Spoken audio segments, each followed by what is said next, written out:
नमस्कार दोस्तों, मैं मनोज गुप्ता आपका स्वागत करता हूं आपके अपने चैनल पे। दोस्तों आज मैं आपसे बात करने वाला हूं विश्व के one of the largest coal producing companies में से एक के बारे में। जी हाँ दोस्तों, आज हम बात करेंगे कोल इंडिया के बारे में। क्यों ये शेयर लगातार नीचे जाए जा रहा है और जाए ही जा रहा है। बहुत सारे लोग हैं जिसमें इसमें बुरी तरह से ट्रैप्ड हैं। बहुत सारे लोग ये भी हैं जो कि वेट कर रहे हैं कि कब वो राइट अपॉर्चुनिटी आएगी जब इसमें एंट्री की जा सकती है। तो दोस्तों आज इस पर्टिकुलर वीडियो में आपको इससे जुड़े सारे सवालों के जवाब मिल जाएंगे। क्या करना चाहिए आपको इसके साथ अगर आप एक लॉन्ग टर्म इन्वेस्टर हैं, क्या करना चाहिए आपको अगर आप एक शॉर्ट टर्म ट्रेडर हैं, या कब वो पॉइंट है जिसमें आप एंट्री ले सकते हैं और कितना रिटर्न आप इसके अंदर एक्सपेक्ट कर सकते हैं, ये सारी चीज़ें मैं आपको बताऊं। और साथ ही साथ आखिर ये स्टॉक कब बढ़ने की आशंका है। तो दोस्तों चैनल सब्सक्राइब करके बेल आइकन जरूर दबा दीजिएगा ताकि इसी तरीके से सारी ज़रूरी वीडियोज़ मैं आपके लिए टाइम टू टाइम ला पाऊँ। तो दोस्तों Coal India is basically one of the largest coal producing companies across the globe. आज की डेट में इंडिया में ट्रेड हो रहा है जिसका मार्केट कैपिटलाइजेशन 72,000 करोड़ से भी ज़्यादा है। अगर मैं इसके पीई मल्टीपल को कंपेयर करूं इंडस्ट्री के साथ दोस्तों, तो इंडस्ट्री का पीई इस टाइम 7.05 पे नॉर्मली ट्रेड किया जा रहा है, जबकि इसके अगेंस्ट में इस कंपनी का पीई इस टाइम कंसोलिडेटेड लेवल पे मात्र 5.14 है। ऑलमोस्ट 23 रुपीज़ का इसका अर्निंग पर शेयर है कंसोलिडेटेड लेवल्स पे। और साथ ही साथ आज जब थोड़ा सा मार्केट में वापस से डिप आया, ऑलमोस्ट फ्लैट रेंज पे बंद हुआ है, चाहे आप बात कीजिए सेंसेक्स की, चाहे आप बात कीजिए निफ्टी की, तो इसमें भी अच्छी डिलीवरी उठाई गई है। ऑलमोस्ट 26% की आज भी मार्केट में डिलीवरी उठाई गई है कोल इंडिया की।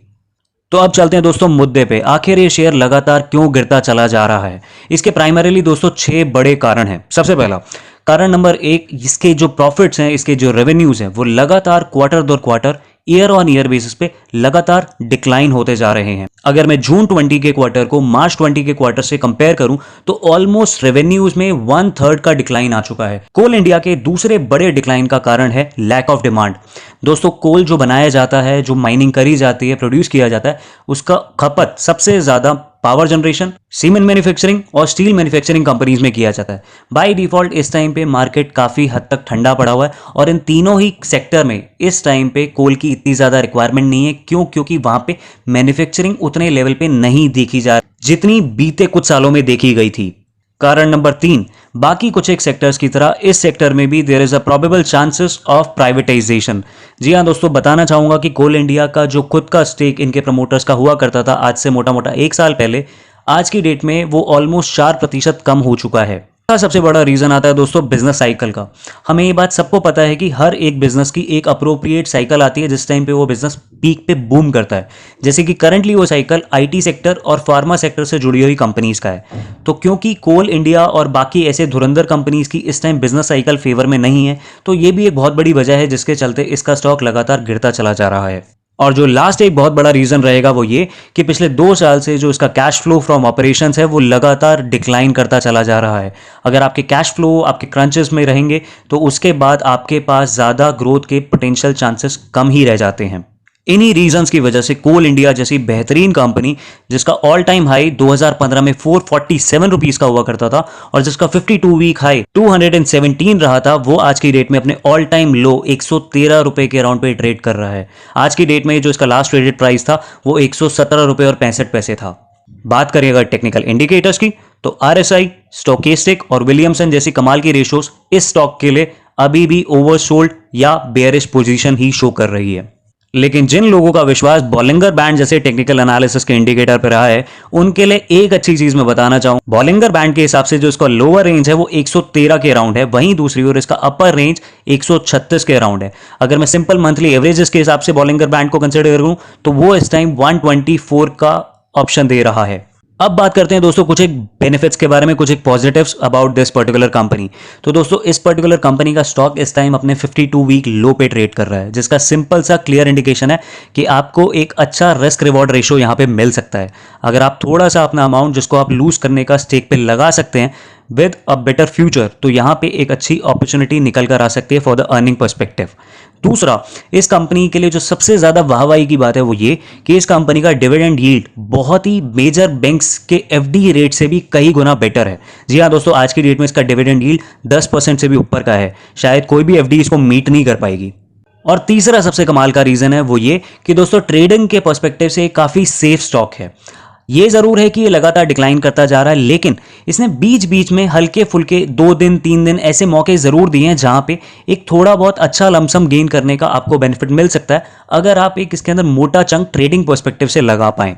सो लास्टली बात आती है सबसे इंपॉर्टेंट चीज की कि आखिर ये स्टॉक कब बढ़ना शुरू होगा। तो दोस्तों इसका सिंपल सा क्लियर आंसर रहेगा वो ये कि हर बिजनेस बढ़ता सिर्फ और सिर्फ तब है जब उसके प्रोडक्ट की डिमांड बढ़े।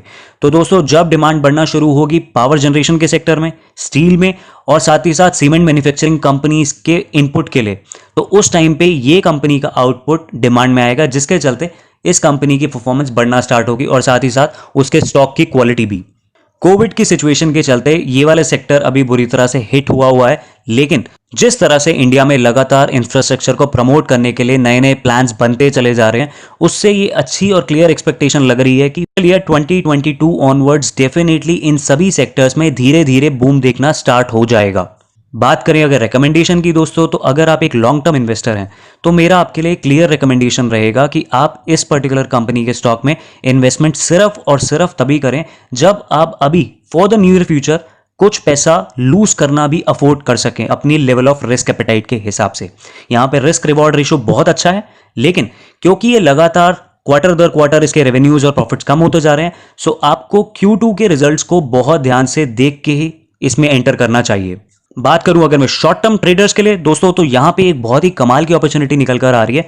आप अराउंड अपना बाय कॉल का टारगेट रखिए 113 से 115 के अराउंड ही, उस टाइम पे इसको परचेज कीजिएगा for an immediate return of 5 to 7%। Unlike my last video जहां मैं लमसम इन्वेस्ट करने की रिकमेंडेशन नहीं देता हूं, बट क्योंकि यहां पे बात हो रही है सिर्फ और सिर्फ ट्रेडिंग पर्सपेक्टिव से, तो यहां आप ज्यादा अमाउंट लगा सकते हैं और जैसे ही आपका 5 to 7% का रिटर्न आपके हाथ में मिल जाए, आपको प्रॉफिट बुकिंग करके फटाफट से एग्जिट करके निकल जाना है। तो दोस्तों ये थी हमारी वीडियो कोल इंडिया के स्टॉक एनालिसिस के बारे में। मैं उम्मीद करता हूं वीडियो आपको जरूर पसंद आया होगा। चैनल सब्सक्राइब करके बेल आइकन जरूर दबा दीजिएगा ताकि लगातार मैं आपके लिए ऐसी वीडियोस लाता रहूं। साथ ही साथ अगर इससे जुड़ा आपका कोई सवाल हो तो आप कमेंट बॉक्स में जरूर मेंशन कर दीजिएगा। इसके अलावा अगर आप किसी और कंपनी का भी एनालिसिस मुझसे कराना चाहते हो तो आप मुझे जरूर बताइएगा। साथ ही साथ अगर आप चाहें तो आप मेरे साथ सोशल मीडिया पे भी 1-to-1 कनेक्ट कर सकते हैं। फेसबुक, इंस्टाग्राम और लिंक्डइन तीनों के लिंक्स आपको डिस्क्रिप्शन में मिल जाएंगे। मिलूंगा आपसे अपनी अगली वीडियो में, तब तक के लिए ख्याल रखिए।